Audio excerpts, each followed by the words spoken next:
Hello po mga kababayan, si Dante Maravillas. Dito muna tayo sa podcast natin po, Live with Dante M. Pag-usapan po natin itong nangyaring flash floods sa Texas, sa Amerika.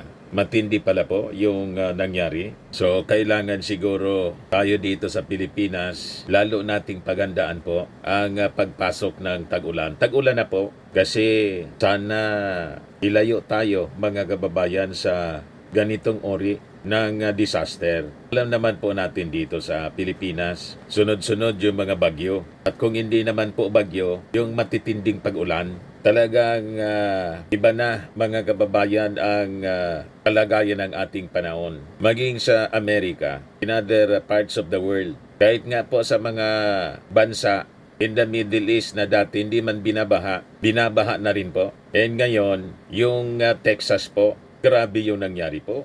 Yan o. Matinding devastation po mga kababayan. At 110 yung patay na. Yung namamatay and 170 pa plus ang missing. Based dito sa sa report ng ABC News. And because of that mga kababayan, nagpaabot na rin po ngayon ng sympathy to the families ang ating Pangulong Bongbong Marcos. Yan o. Marcos sends sympathy to US following deadly Texas floods. Sabi ng ating Pangulong Bongbong, on behalf of the Filipino people, I extend our deepest sympathies to President Trump and the American people as they face the devastating floods in Texas. Sabi po ng ating Pangulo sa kanyang official statement. The President said the Philippines, a country vulnerable to natural disasters due to its geographical location along the Pacific Ring of Fire and the Pacific Typhoon Belt, knows the challenges of rebuilding after disaster and grieves with the families who have lost loved ones. So sabi ng ating Pangulo, we stand with the United States in prayer, in solidarity during this difficult time. He expressed confidence that Texas would overcome the tragedy with unity and strong leadership. We have faith that the strength and resilience of the people of Texas, together with President Trump's leadership, will guide them as they recover. Sabi ng ating Pangulong Bongbong Marcos. So, as of this moment, mga kababayan, as of this press time, wala man tayong nababalitaan na may mga Filipino na nadamay po dito sa flash floods na nangyari po sa Texas. Pakinggan natin ito mga kababayan na report from ABC News. This morning, the staggering scale of the recovery effort ahead. 173 people still missing from the catastrophic July 4th flooding that also killed at least 110 people. Texas Governor Greg Abbott flying over the disaster zone. We have to find every single person who's missing. Matindi Now po. the deadliest natural disaster in Texas in nearly a century. And for the first time, the point of view from a flood survivor, filming as trees and brush are swept by. That's 15-year-old Jack Roberson holding his mother Lindsay's phone, yelling to her in the darkness, her words barely audible. There's boats and helicopters coming. What? I am. I can climb higher, but I'm okay. Are you high? Mom, are you in a tree? There's boats coming. And those weren't boats, but cars floating by. At one point, Jack filming 18 minutes straight. The floodwater roaring as loud as a jet engine. They woke up to Napakalakas ng 5 a.m. Water already in the ng house. baha. The family swept down. The doors wouldn't open, but a big glass pane, side pane of our door fell down just as we were trying to figure out how we were going to get out. And my son, So until that moment, you were trapped in your own house by the pressure of the water. yes, I spoke to Lindsay Roberson, the mother, from her hospital bed. my body already at that point was so badly injured for whatever hit me, I believe, when I was underwater with that house going over me. It wasn't a matter of how could you swim and where you wanted to go. It was a matter of the current and the rush. It was just terrifying. Like there were roofs, there were cars, there were these things just rushing down the river. And I grabbed hold of that next spot, and the next thing I saw coming for me was a house. And I don't even know how it all happened. She suffered a severe gash in her leg and multiple other injuries, and she ended up clinging to this dead tree, still in her nightgown. Yung She, iba her nasabit husband, na and lang son sa made it to kahoy, safety. nakaligtas. Two daughters were at Camp Mystic. Their cousins, Eloise and Georgia Jones, also there. At what point did you know that something was wrong at the camp? Well, around 2 a.m. or 3, another cabin had run into our cabin saying there's water in their cabin and they can't stay there. Yeah, that's when we realized, like, something was wrong. Yeah. And our Napakataas ng cabins are tubig po. high up, and for them to be flooding, it's like, something's wrong. The camp saying 27 campers and a counselor perished. Several are still missing. But Lindsay's daughters are safe. Nearly 80% of the deaths from those devastating floods happened in Kerr County, part of a region known as Flash Flood Alley.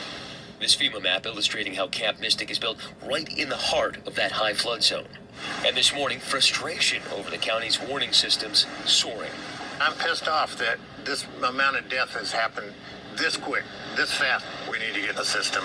We need more than what we have. We presented those frustrations to county officials. The community here is asking these questions. What happened? When did it happen? Was the emergency manager awake at the time? Did they push the button to issue an emergency alert? Sir, it's not that easy. You just push a button, okay? There's a lot more to that. There's a conversation that's had. I understand. So did it happen, sir?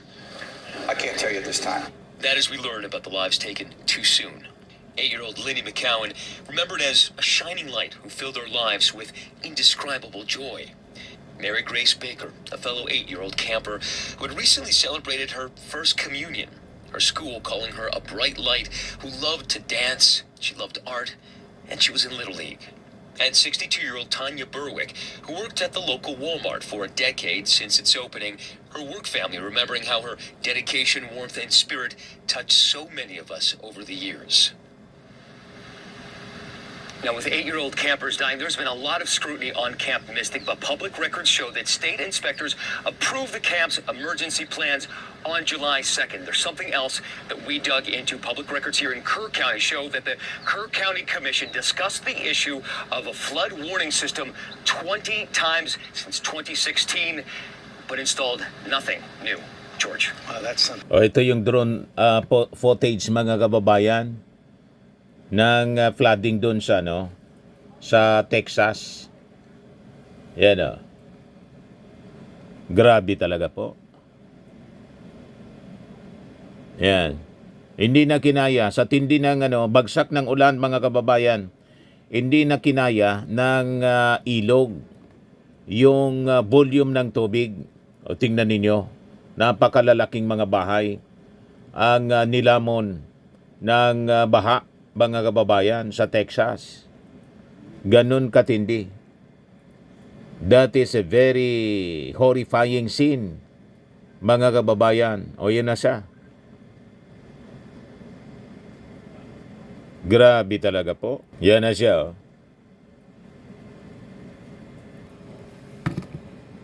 Grabe po. Matinding pagbaha mga kababayan sa Texas. Ang daming namatay. Yan yung ilog. Raging waters swallow Georgetown neighborhood. Drone captures devastation across central Texas. Ang lalaki ng bahay po. Nilamon ng tubig, baha. Yan Flash flood nightmare unfolds in Texas town. Yan Ang lakas ng agos ng tubig po. Yan Umabot na hanggang bubong ng ibang mga bahay. Ganon katindi po. Yan po.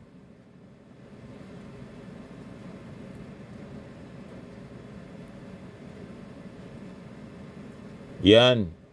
lubog na lubog yung mga napakalalaking bahay. Oh. Pati mga sasakyan po. Parang yun nandito din sa atin. Kaya lang dito maraming namatay kasi walang warning, mga kababayan. Oh. Kaya nagsisisihan nga mga kababayan doon. Kasi mabilis po yung pag-apaw ng tubig sa ilog. Napakalaki din yung ilog. At tingnan ninyo naman, makahoy siya. Pero kahit makahoy, mga kababayan, kasi nga po, ang flooding, ang dahilan ng pagbaha, yung tindi ng pagbagsak ng ulan po. Yan yung mga tao na nakaligtas, mga kababayan.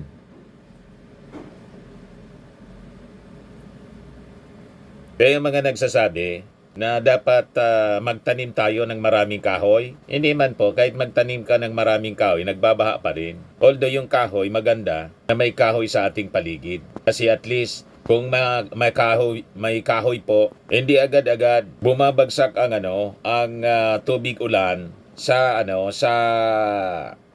lupa. Inaabsorb mo na, mga kababayan, ng mga kahoy. Pero pag matindi ng matindi, napakalakas ng ulan, wala na po. Ganon din ang epekto. Yung kahoy, maganda kung nasa bundok, pero kahit makahoy, mga kababayan, nagla-landslide pa rin sa bigat ng tubig na bumabagsak at nagsusok sa mga bundok. Lumalambot pa rin, mga kababayan. Although nakakatulong. Pero nakikita natin sa mga aktual na experiences natin, mga kababayan, ito nga po ang example. Oh. Makahoy siya kasi talagang pinipreserve sa Amerika yung kahoy. Pero ganun pa rin ang naging epekto sa kanila. Yan o. So ito, pinag-uusapan dito, mga kababayan, kung ano yung mga factors na nakakontribute sa extreme Texas flooding. Ayan po ang sabi dyan, extraordinary rainfall rates of 2 to 4 inches per hour in some areas, kung saan it is equated up to 18 inches in some spots. That volume of water falling over relatively short periods of time, that's a disaster waiting to happen.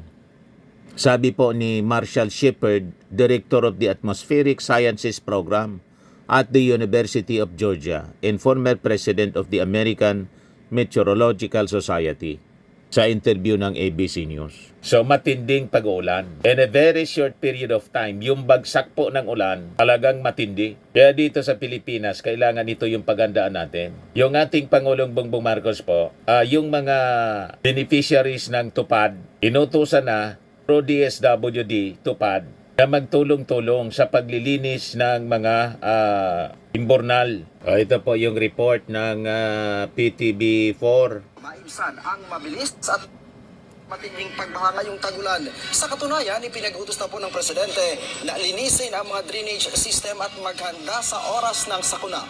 Si Clazel Pardilla sa Centro Balita Live. Clazel.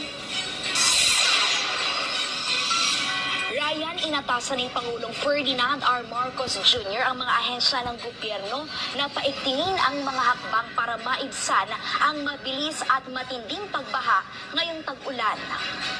Ipinag-utos ni Pangulong Marcos sa Metropolitan Manila Development Authority ang agarang paglilinis sa mga drainage system o mga imbornal para pigilan ang mabilis na pagbaha, lalo na sa Metro Manila. Gamit ang mga bagong makinarya, tinututukan ang pagsasagawa ng dredging at clean-up drive sa 23 pangunahing esteros NCR para mabilis na makadaloy ang tubig sa panahon ng tag-ulan.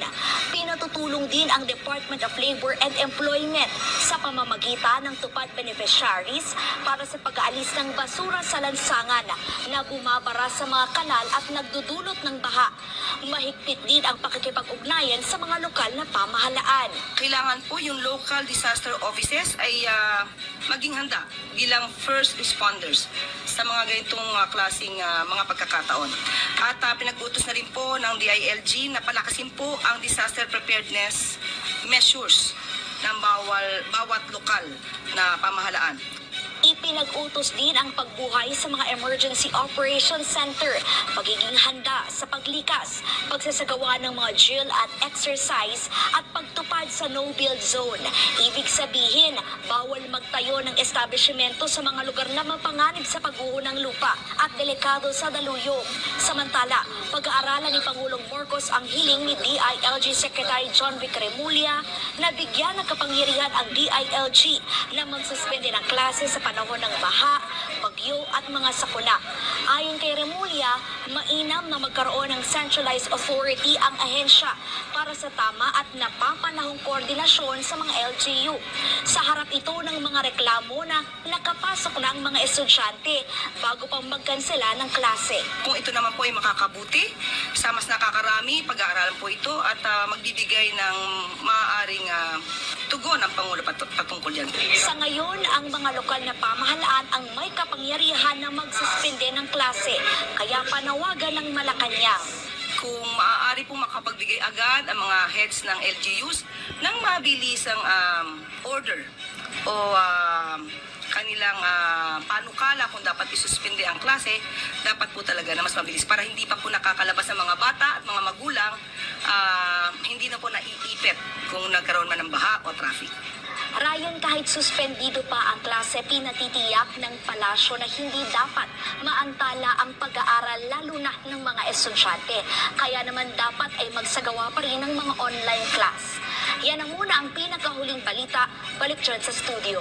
So nauna pa nga po yung naging utos ng ating Pangulo sa nangyari dito po sa flash flooding sa Texas. Kasi dito sa atin, pumasok na po tayo sa panahon ng tag-ulan. Lagi tayong binabaha. So, magtulong-tulong po tayo, mga kababayan, bawat pamilya, sa mga communities. Lalo yung mga hindi tama na pagtapon ng mga basura.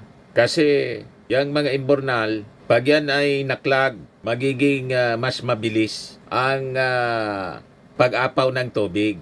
Kung napakalakas ng ulan, extraordinary na po ngayon ang mga pag-ulan. Pakinggan ninyo po. Texas that is known as Flash Flood Alley. They also going into this had Yung nangyari severe sa to Amerika. exceptional drought.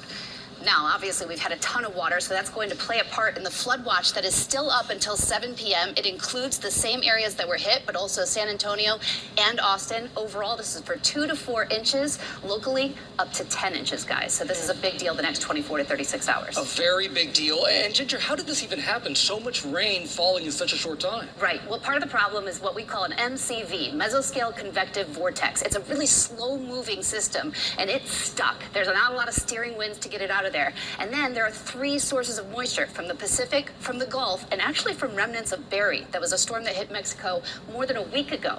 So put all that together, it's like having a kiddie pool and turning 3 faucets on all at once. And Matt Gutman, in his report, he was telling us there are questions on the ground right now about these warnings and when they went out. What do we do? Yeah, we know from the AP, they said the National Weather Service offices there were more than staffed. They were staffed extra, actually, which is normal. The National Weather Service confirming to us that that's called surge staffing ahead of a big event like this. The warnings went out starting with the flood watch at 1:18 p.m. the day before. So that's the day before into the evening of the WPC puts out this saying 3-inch per hour rainfall rates. They're saying this is going to be bad. Again, 6 p.m. the night before. By midnight, that heavy rain begins. And then at 1:14 a.m., the first flash flood warning goes out. That's the type that goes out on the NOAA weather radio. That's the type that would fly onto your phone. Tulog yung and it mga had a tao po. considerable tag, meaning this is bigger than your run-of-the-mill Yan, flood daming warning. namatay. Then the river starts rising, and by 3:35 a.m., that wording is upped. It says, move to higher ground now, act quickly to protect your life. I have to say just a button here that having a NOAA weather radio would be very important for everybody, because I think a lot of people are scared, thinking, what's going to happen if I go out camping? Giving yourself just a couple extra minutes. Nothing was perfect here, but guys, there's certainly something that can help, and having that available to you is big. Push. So nakakalungkot po yung nangyari sa Texas. O dito, yung mga campers dito po inabot ng baha. Yan sleeping campers swept away in Texas Hill County flash flood. Diyan sila inabot. Yan napakagandang lugar po. Yan yung mga tao. Malalaking bahay na lubog. Yung iba nakaligtas kasi nasabit sa kahoy. Yan ang itsura ng mga bahay pinasok ng baha. Puti ka na lahat. From college, she had just left for work around 5 this morning, grumbling, of course, about working so early and on a holiday. But that might have saved her life. Honestly, I've been running every day and I would record like that little bridge, and every time I would get it in the clip, it was dry. Like there was barely any water, so I was never expecting it to hit this high up. Tingnan naman ninyo po. Matindi. So yan po nangyari sa Texas. Manalangin po tayo at laging maganda makinig sa mga advisories. Once halimbawa may bagyo at may napakalakas na pagbagsak ng ulan, napaka-importante makinig sa mga advisories po. At tama yung advance ng utos ng ating Pangulo. Linisin na yung mga imbornal dito sa atin para makapaganda tayo at makaiwas sa mga peligro. That's it mga kababayan. Kung hindi pa po kayo naka-subscribe dito sa ating YouTube channel, Life with Dan TM, click subscribe po and share na rin po ninyo sa inyong mga kaibigan para maabisuhan mga kakilala. Lagi nating tatandaan, you become what you believe. Salamat po. Bye-bye.